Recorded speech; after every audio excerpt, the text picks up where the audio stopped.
Hello friends, स्वागत है आपका आपके अपने YouTube channel R S teacher academy पर। दोस्तों, आज की इस वीडियो में हम बात करेंगे उत्तर प्रदेश शिक्षक पात्रता परीक्षा 2018 में जो आयोजित की गई थी। तो उसमें हिंदी का जो पोर्शन आपका पूछा गया था, वो कंप्लीट हिंदी का पोर्शन आज की इस वीडियो में हम कवर करेंगे। ठीक है, तो यदि आप यूपी टेट सी टेट की तैयारी में लगे हुए हैं तो ये वीडियो आपके लिए काफ़ी महत्वपूर्ण होने वाली है। तो चलिए शुरू करते हैं। ठीक है, तो सबसे पहला प्रश्न की अगर हम बात करें तो पहला प्रश्न पूछा गया था, कवि और उसकी रचना का कौन सा जोड़ा सही नहीं है। Option A Shivraj Bhushan, Shivraj Bhushan Bhushan. Option B Shabd Rasayan Dev. Option C Parimal Suryakant Tripathi Nirala. Option D Uddhav Shatak Bhartendu Harishchandra. तो कौन सा जोड़ा कवि और उसकी रचना का सही नहीं है, ये आपको बताना है। तो इसका सही आंसर होगा आपका ऑप्शन नंबर डी। देखिए, उद्धव शतक जो है ये जगन्नाथ दास रत्नाकर की रचना है, ठीक है, ना कि भारतेंदु हरिश्चंद्र की। तो ये आपका ऑप्शन जो डी है वो सही होगा। चलिए बात करते हैं अगले प्रश्न की। लेखक और उसकी कृति के युग में कौन सा युग्म गलत है। कौन सा गलत है, आपको ये ठीक है, आपको ये बताना है कि जो लेखक है और उसकी कृति है उसमें कौन सा गलत है। ऑप्शन ए बोलगा से गंगा राहुल सांकृत्यायन। ऑप्शन बी सूरज का सातवां घोड़ा धर्मवीर भारती। ऑप्शन सी आर्यों का आदिदेश डॉक्टर संपूर्णानंद। और ऑप्शन डी दर्शन दिग्दर्शन रामचंद्र शुक्ल। तो कौन सा जो युग्म है वो कौन सा गलत है, ये आपको बताना है। तो उसका सही आंसर आपका जो है 32 का, ये है ऑप्शन नंबर डी दर्शन दिग्दर्शन। दर्शन दिग्दर्शन जो कृति है तो वो उसके लेखक हैं आपके राहुल सांकृत्यायन। ठीक है, दर्शन दिग्दर्शन के जो लेखक हैं वो कौन है, राहुल सांकृत्यायन। ठीक है ना। चलिए बात करते हैं अगले प्रश्न की। प्रश्न नंबर 33, ब्राह्मचिन्ह की दृष्टि से कौन सा शब्द कौन सा वाक्य अशुद्ध है। कौन सा वाक्य अशुद्ध है ये आपको बताना है। ऑप्शन ए वह ईमानदार परिश्रमी कर्मठ और मृदुभाषी है। ऑप्शन बी उसके पास धन वैभव नौकर चाकर आदि सभी कुछ था। ऑप्शन सी हाँ मेरा यही विचार है। या ऑप्शन डी आप हमारे घर आना चाहते हैं तो आइए, ठहरना चाहते हैं तो ठहरिए। तो कौन सा जो व्याकरण चिन्ह है उसकी दृष्टि से कौन सा वाक्य अशुद्ध है ये आपको बताना है। तो देखिए इसका जो सही ऑप्शन होगा ऑप्शन नंबर सी हाँ मेरा यही विचार है। ये आपका जो वाक्य है ये अशुद्ध है। क्यों? क्योंकि यहाँ पर हाँ के बाद एक कोमा यहाँ पर थोड़ा सा लगेगा, ठीक है, अल्प विराम जिसको हम बोलते हैं। तो तब जाकर ये वाक्य जो शुद्ध हो जाएगा। तो इसका ऑप्शन जो आपका सी होगा ये होगा आपका सही आंसर। ठीक है, चलिए बात करते हैं अगले प्रश्न की। कौन सा शब्द भिन्न अर्थ और प्रकृति का है। भिन्न अर्थ और प्रकृति, देखिए कौन सा शब्द है ये आपको बताना है। ऑप्शन ए चिरंतन। ऑप्शन बी शाश्वत। ऑप्शन सी सनातन। ऑप्शन डी अधुनातन। तो कौन सा जो शब्द है वो भिन्न अर्थ का है और भिन्न प्रकृति का है। तो सही आंसर होगा इसका ऑप्शन नंबर डी अधुनातन। देखिए अधुनातन की अगर हम बात करें तो इसका मतलब होता है आज तक का घटित काल, अधुनातन। ठीक है, जो आज तक जितने भी घटित हुआ है काल उसको हम बोलते हैं अधुनातन। जबकि चिरंतन सनातन और शाश्वत, इसकी अगर हम बात करें तो इसका अर्थ होता है कि लंबे समय से चले आ रहे सतत कालखंड को हम इस तरीके से कहते हैं। ठीक है, तो इसका सही आंसर होगा ऑप्शन नंबर डी। चलिए बात करते हैं अगले प्रश्न की। अर्वाचीन शब्द का विलोम होगा। अर्वाचीन शब्द का विलोम होगा प्राचीन, अद्यतन, अधुनातन या सनातन। तो अर्वाचीन शब्द का जो विलोम शब्द होगा उसको हम बोलेंगे प्राचीन। ठीक है, क्योंकि अर्वाचीन का मतलब होता है नवीन, नया। ठीक है ना। चलिए बात करते हैं अगले प्रश्न की। व्याकरण की दृष्टि से कौन सा शब्द अशुद्ध है। ब्रहणी या ग्रहणी, विभीषण, जगत गुरु। ठीक है, ये कौन सा शब्द अशुद्ध है ये आपको बताना है। तो देखिए ग्रहणी शब्द जो है ये आपका अशुद्ध है। विभीषण भी आपका सही लिखा हुआ है और जगत गुरु भी सही लिखा हुआ है। तो आपका ऑप्शन नंबर ए इसका जो है सही आंसर हो जाएगा। इसकी जो व्याकरण की दृष्टि से जो है ये जो है गलत है। ठीक है, इसको अगर हम सही की बात करें तो ये जो है यहाँ पर छोटी की मात्रा यहाँ पर लग जाएगी। ठीक है, यहाँ पर, तो तब जाकर ये सही आंसर इसका हो जाएगा। चलिए बात करते हैं अगले प्रश्न की। निम्न में से कौन सा युग्म गलत है। गलत कौन सा ये आपको बताना है। ऑप्शन ए आपका लुटिया डुबाना। ऑप्शन बी सब्ज बाग, लुटिया डुबाना का मतलब क्या, सारा काम चौपट होना। ऑप्शन बी सब्ज बाग दिखलाना, हरा भरा करना। ऑप्शन सी मुट्ठी गर्म करना, रिश्वत देना। ऑप्शन डी माइकल लाल साहसी व्यक्ति। देखिए माइकल लाल साहसी व्यक्ति, ठीक है, ये तो सही है एकदम। और मुट्ठी गर्म करना यानी कि रिश्वत देना, ये भी सही है। लुटिया डुबाना, सारा काम चौपट कर देना, ठीक है, ये भी सही है। तो इसका जो सही आंसर होगा आपका, गलत युग में आपको चुन सेलेक्ट करना है, तो सही आंसर होगा इसका ऑप्शन नंबर बी, सब्ज बाग दिखाना। सब्ज बाग दिखलाना, हरा भरा करना, इसका मतलब ये नहीं होता है। देखिए सब्ज बाग की अगर हम बात करें, सब्ज बाग की अगर हम बात, सब्ज बाग दिखलाने का मतलब की मीनिंग की अगर हम बात करें तो उसका मतलब होता है कि आपको कुछ लालच देकर बहकाना, इसका मतलब होता है सब्ज बाग दिखलाना, ठीक है। इसका मीनिंग क्या होता है, आपको लालच दिया और लालच देकर आपको अगर कोई भी व्यक्ति बहका रहा है तो उसको हम बोलते हैं सब्ज बाग दिखाना, ठीक है। तो ये आपका जो है गलत युग्म होगा, ठीक है ना। चलिए बात करते हैं अगले प्रश्न की। मेरी भव वादा हरो, राधा नागरी सोए, जातन की झाई पड़े, श्याम हरित दुति होए। अब इस दोहे में आपको बताना है कि अलंकार कौन सा है, ठीक है, कौन सा अलंकार आपको है ये बताना है आपको। तो अनयोक्ति, यमक, श्लेष या रूपक। देखिए अगर इस जो ये हमारा दोहा है इसकी अगर हम बात करें तो जो आयोग ने इसका सही आंसर दिया है वो ऑप्शन नंबर, इसमें सी और डी दोनों के दोनों ही सही आंसर इसने दिए हैं आयोग ने, ठीक है ना। चलिए बात करते हैं अगले प्रश्न की। गौशाला में कौन सा समास है, गौशाला में कौन सा समास है, तत्पुरुष, द्वंद्व, बहुब्रीहि या द्विगु। तो देखिए गौशाला का मतलब क्या होता है, गाय के लिए शाला, गाय के लिए आ रहा है ना, यानी कि यहाँ पर कारक विभक्ति का प्रयोग हो रहा है। तो जहाँ पर जिस समास में कारक विभक्ति का प्रयोग होता है उस जो कारक, वहाँ पर जो कारक होता है वो तत्पुरुष कारक आपका होता है, ठीक है ना। चलिए बात करते हैं अगले प्रश्न की। अगला प्रश्न है देशभक्ति में कौन सा समास है, देशभक्ति, ठीक है, सेम सीन यही यहाँ पर आ गया, देशभक्ति। देशभक्ति का मतलब क्या होता है, देश की भक्ति, ठीक है, देश की भक्ति। यहाँ भी कारक विभक्ति का प्रयोग हुआ है, तो यहाँ पर भी आपको जो सही आंसर होगा वो होगा आपका ऑप्शन नंबर सी, तत्पुरुष कारक, ठीक है ना। चलिए बात करते हैं अगले प्रश्न की। प्रागैतिहासिक में किस उपसर्ग का प्रयोग हुआ है, प्रागैतिहासिक में किस उपसर्ग का प्रयोग है, प्राक या फिर प्राग या प्रा या प्रोगेति। तो इसका जो सही आंसर होगा, जो उपसर्ग जो प्रयोग, जो प्रागैतिहासिक में जो उपसर्ग प्रयोग हुआ है वो होगा आपका ऑप्शन नंबर ए, प्राग, ठीक है। तो सही आंसर होगा ऑप्शन नंबर ए, प्राग। चलिए बात करते हैं अगले प्रश्न की। तुलसीदास किसकी कविता है, तुलसीदास किसकी कविता है, मुक्तिबोध, अज्ञे, हरिवंश राय बच्चन, सूर्यकांत त्रिपाठी, निराला। तो तुलसीदास की अगर हम बात करें तो तुलसीदास है ये आपकी सूर्यकांत त्रिपाठी निराला की जो कविता है, ठीक है। सही आंसर होगा इसका ऑप्शन नंबर डी। चलिए बात करते हैं अगले प्रश्न की। बहिष्कार का संधि विच्छेद क्या है, बहिष्कार का संधि विच्छेद बहि प्लस सकार, बहिष प्लस अकार या बहि प्लस कार या बहिर प्लस कार। देखिए सही आंसर होगा इसका ऑप्शन नंबर 43 का ऑप्शन नंबर सी, बहि विसर्ग प्लस कार, ये आपका सही संधि विच्छेद होगा बहिष्कार का, ठीक है ना। चलिए बात करते हैं अगले प्रश्न की। बेदेही बनवास किसकी रचना है, बेदेही बनवास किसकी रचना है, अयोध्या सिंह उपाध्याय, हरिओद, रामधारी सिंह दिनकर, मैथिली शरण गुप्त या फिर श्रीधर पाठक। तो ये आपका सही आंसर होगा इसका ऑप्शन नंबर ए, बेदेही बनवास अयोध्या सिंह उपाध्याय हरिओद की रचना है, ठीक है। चलिए बात करते हैं अगले प्रश्न की। निम्न में से पुल्लिंग शब्द का चयन कीजिए, पुल्लिंग शब्द आपको सेलेक्ट करना है, पहिया, लिखावट, पखावस या मंझधार।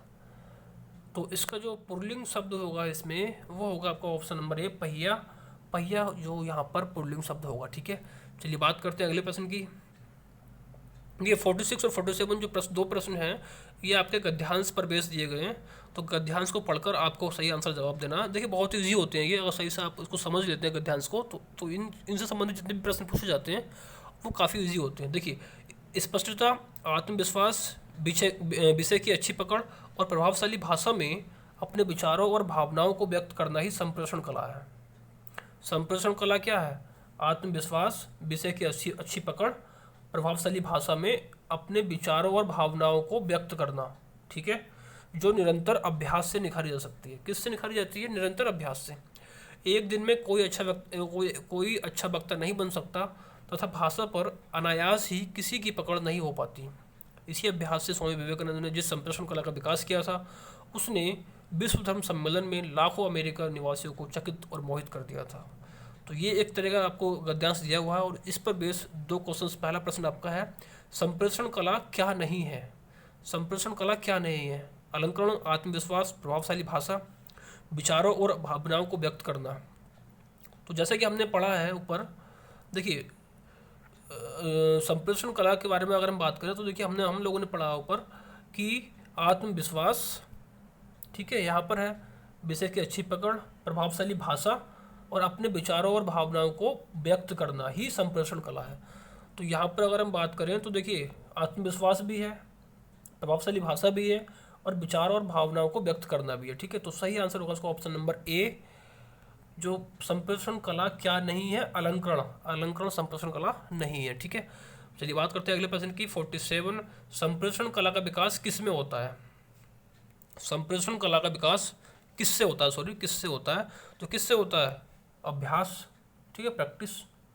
अब जैसे कि जो पैराग्राफ आपको दिया गया था उसमें डायरेक्टली लिखा हुआ है साफ साफ कि जो कि अभ्यास से निखारी जा सकती है, ठीक है, अभ्यास से। चलिए बात करते हैं अगले प्रश्न की। निम्न में संयुक्त व्यंजन कौन सा नहीं है? संयुक्त व्यंजन आपने पढ़ा होगा, 4 जो आपके संयुक्त व्यंजन होते हैं, जिसमें देखिए छा, ज्ञा, त्रा और आपका होता है स्रा, ठीक है। तो या जो है आपका संयुक्त व्यंजन नहीं है, तो इसका सही आंसर होगा ऑप्शन नंबर ए। चलिए बात करते हैं अगले प्रश्न की। मृत्युंजय पद में कौन सा समास है? ठीक है, समास से आपको बताना है यहाँ पर समास, ठीक है। मृत्युंजय जो पद है उसमें कौन सा समास है? द्विगु, कर्मधारय, बहुब्रीहि या द्वंद्व समास? तो मृत्युंजय का मतलब होता है मृत्यु पर विजय प्राप्त करने वाला, अर्थात शिव। तो यहाँ पर देखिए कोई भी ऐसा जो शब्द हमारे पास आता है वो अगर किसी तीसरे व्यक्ति की ओर इशारा करता है तो वहाँ पर क्या होता है? बहुब्रीहि समास होता है, ठीक है। तो सही आंसर होगा इसका ऑप्शन नंबर सी, बहुब्रीहि समास। बात करते हैं अगले प्रश्न की। अलंकार में किस उपसर्ग का प्रयोग है? अलंकार, अलंकार में किस उपसर्ग का? उपसर्ग कहाँ लगता है? देखिए शब्द के जो मूल शब्द है, जो मूल धातु होती है उससे पहले लगता है हमारा उपसर्ग। तो अलंकार में जो आपका उपसर्ग होगा वो होगा ऑप्शन नंबर डी, अलम, ठीक है। अलम प्लस कार, ये होगा अलंकार, ठीक है ना। चलिए बात करते हैं अगले प्रश्न की। यह पुस्तक किसकी है? में रेखांकित शब्द का पद परिचय दीजिए। यह की बात कर रहा है वो, ठीक है। ये जो पद है, ये जो एक शब्द है उसमें ये इसका आपको बताना है ये क्या है। सार्वनामिक विशेषण है, एक वचन है, स्त्रीलिंग है, या फिर सर्वनाम है, एक वचन है, स्त्रीलिंग है, या फिर गुणवाचक विशेषण है, एक वचन है, या फिर संबोधन अव्यय है। तो ये क्या है ये आपको बताना था इस क्वेश्चन में, ठीक है। तो इसका सही आंसर होगा आपका ऑप्शन नंबर ए। यह जो है यह पुस्तक, मतलब पुस्तक की विशेषता बता रहा है ये, ठीक है, पहली चीज़ तो ये। तो सार्वनामिक विशेषण हो गया आपका ये, प्लस एक वचन है, एक है, ठीक है, प्लस स्त्रीलिंग है। किसकी है ना, किसकी किसकी की बात आ रही है यहाँ पर, किसकी है। तो यहाँ पर जो आपका सही आंसर होगा उसका ऑप्शन नंबर ए होगा, ठीक है। चलिए बात करते हैं अगले प्रश्न की। विश्लेषण शब्द का विलोम होगा। विश्लेषण शब्द का विलोम क्या होगा? विवेचन, संश्लेषण, व्याख्या या विभाजित? तो इसका जो सही आंसर होगा इसका सही आंसर होगा आपका ऑप्शन नंबर बी, संश्लेषण। विश्लेषण का मतलब होगा जो विलोम शब्द होगा वो होगा आपका संश्लेषण, ठीक है। चलिए बात करते हैं अगले प्रश्न की। जिनका उच्चारण ऊपर के दांतों पर जीभ लगाने से होता है उसे क्या कहते हैं? ऊपर के दांतों पर जीभ लगाने से ऐसे शब्दों को, ऐसे वर्णों का जो उच्चारण होता है उसको हम क्या बोलते हैं? कंठ्य, दंत्य, मूर्धन्य या अनुनासिक? तो उसको बोलते हैं हम दंत्य, ठीक है ना। जैसे अगर हम बात करें ता वर्ग की, ता, था, दा, धा, ना, तो ये सारे सारे हमारे क्या हैं? दंत्य दंत्य जो है वर्ण है, ठीक है। चलिए बात करते हैं अगले प्रश्न की। निम्नलिखित में से ऊष्म व्यंजन कौन से हैं? ऊष्म व्यंजन की बात कर रहा है ये प्रश्न, ठीक है ना। तो ऊष्म व्यंजन की अगर हम बात करें तो इसका जो सही आंसर होगा उसका आपका ऑप्शन नंबर ए, सा, स और सा। ये जो होगा आपका ये जो तीनों के तीनों जो व्यंजन है इसको हम बोलते हैं ऊष्म व्यंजन, ठीक है। चलिए बात करते हैं अगले प्रश्न की। अगला प्रश्न है आपका अत्यधिक का विलोम क्या है? अत्यधिक का विलोम अत्यल्प, अत्यधिक, अंधिगत या अंधहीन? तो इसका सही आंसर होगा आपका ऑप्शन नंबर ए, अत्यधिक। नहीं सॉरी, अत्यधिक का जो विलोम शब्द होगा वो क्या होगा? अत्यल्प, ठीक है। अत्यधिक का मतलब क्या होता है? अधिक, और अत्यल्प का मतलब होता है कम, मतलब ठीक है। चलिए बात करते हैं अगले प्रश्न की। रित का विलोम क्या है? रित का विलोम, रित का विलोम अनृत, वक्र, विकीर्ण या अनैक्य। तो इसका सही आंसर होगा इसका ऑप्शन नंबर ए, अनृत। अनृत इसका सही आंसर होगा, ठीक है। चलिए बात करते हैं अगले प्रश्न की। संकल्प शब्द में उपसर्ग बताइए। संकल्प जो शब्द है इसमें उपसर्ग कौन सा लगा हुआ है? सम, शक, सन या संख्य, संक सॉरी। तो इसका सही आंसर होगा जो संकल्प शब्द है इसमें जो उपसर्ग है ये आपका है ऑप्शन नंबर ए, सम, ठीक है। चलिए बात करते हैं अगले प्रश्न की। मुझसे खड़ा भी नहीं हुआ जाता, इस वाक्य में वाच्य कौन सा होगा? वाच्य पूछ रहा है, ठीक है। वाच्य कौन सा है इस वाक्य में? वाच्य होगा कौन सा? भाववाच्य, कर्मवाच्य, कर्तवाच्य या अन्य। तो मुझसे खड़ा भी नहीं हुआ जाता, इस वाक्य में जो वाच्य होगा ये होगा भाववाच्य। और भाववाच्य कहाँ पर होता है? जहाँ पर किसी व्यक्ति की असमर्थता दिखाई जाती है तो वहाँ पर भाववाच्य होता है। कि जैसे कि मुझसे खड़ा नहीं हुआ जाता या फिर मुझसे चला नहीं जाता। तो इस तरह के जो सेंटेंस होते हैं जिसमें कि किसी व्यक्ति की असमर्थता प्रकट होती है तो उसको हम बोलते हैं भाववाच्य, ठीक है। चलिए बात करते हैं अगले प्रश्न की। तद्भव और इसके तत्सम का कौन सा मेल गलत है? कौन सा मेल गलत है ये आपको बताना है, तद्भव और तत्सम का। ऑप्शन नंबर ए आपका दे रखा है लोंग, लोंग, लोंग देखिए लोंग है आपका तत्सम। और आपका जो नेक्स्ट जो लवंग है ये आपका तद्भव है। ये आपको जो भी इनका जो मेल है कौन सा गलत है ये आपको बताना है। और ऑप्शन बी आंत, अंत, और ऑप्शन सी लुनाई, लावण्यता, ऑप्शन डी आयुषु, आदेश। तो इसका जो सही आंसर होगा 59 का, इसका सही आंसर होगा आपका ऑप्शन नंबर बी और सी दोनों, ठीक है। बी और सी ये आपको बताना है कौन सा मेल गलत है, गलत कौन सा ये आपको बताना है, ठीक है। तो देखिए आंत और अंत और ये कि लुनाई और लावण्यता, ये एक प्रश्न ऐसा है आयोग ने इन दोनों प्रश्न को जो दोनों ऑप्शन को उत्तर दिया है, बी और सी दोनों दिया है, ठीक है। ये आपको ध्यान रखना है, ठीक है ना। चलिए बात करते हैं अगले प्रश्न की। लेखक और उसकी रचना का कौन सा जोड़ा गलत है? संस्कृति के 4 अध्याय, रामधारी सिंह दिनकर। संस्कृति के 4 अध्याय, रामधारी सिंह दिनकर। ऑप्शन बी रसज्ञ रंजन, आचार्य महावीर प्रसाद द्विवेदी। ऑप्शन सी स्कंदगुप्त, लक्ष्मी नारायण मिश्र। और इसका ऑप्शन डी भी एक है, वो है अशोक के फूल, आचार्य हजारी प्रसाद द्विवेदी। तो कौन सा जोड़ा गलत है लेखक और रचना का ये आपको बताना था इस प्रश्न में। तो इसका सही आंसर होगा आपका option number C, Skandagupta, Lakshmi Narayan Mishra, ठीक है। देखिए संस्कृत के चार अध्याय रामधारी सिंह दिनकर ने लिखा हुआ, ठीक है।